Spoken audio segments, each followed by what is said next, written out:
It's January 1st, and the strange side of history awaits. Today, we have a counter that tracks death, a calendar that reshaped time, and an icon finally set free. Let's begin. On January 1st, 1987, the fireworks faded and the champagne glasses emptied. Something far darker unfolded in Los Angeles. High above Santa Monica Boulevard, mounted on a building owned by the YWCA, a digital billboard reset itself to zero. For the past year, that number had climbed relentlessly, counting every smoke-related death across America. Tens of thousands. The billboard is sponsored by the American Heart Association, the American Lung Association, and the American Cancer Association. It wasn't meant to entertain, it was meant to haunt. Yet every New Year's, a crowd gathers, watching the countdown reset to zero and cheering. A strange ritual that erupts in cheers. And then, almost immediately after the reset, the number begins to climb again. Tick by tick, death by death. A fresh year, and the same invisible clock, already counting down.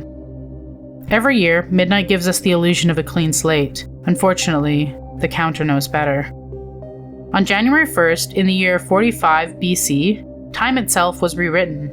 In ancient Rome, the calendar was set, and years were quietly manipulated for political gain. Festivals meant for spring arrived in winter, harvest rituals came too late, and even Romans no longer trusted the passage of time. That year, Julius Caesar decided to do something no ruler had ever done. With the guidance from the Egyptian astronomer Socinus of Alexandria, Caesar abandoned the old lunar system and bound Rome's future to the sun itself.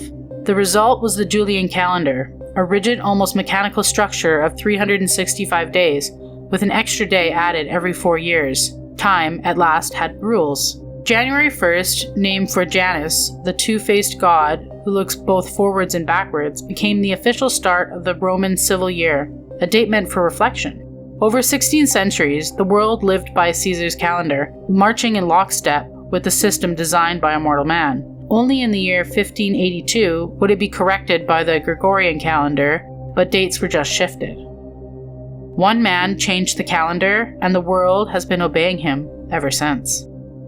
On January 1st, 2024, after nearly a century of being locked away behind corporate walls, the clock finally ran out on the Walt Disney Company's copyright to a simple black and white cartoon called Steamboat Willie. With the expiration, the earliest versions of Mickey Mouse and Minnie Mouse slipped into public domain. For the first time, anyone could legally use these original designs.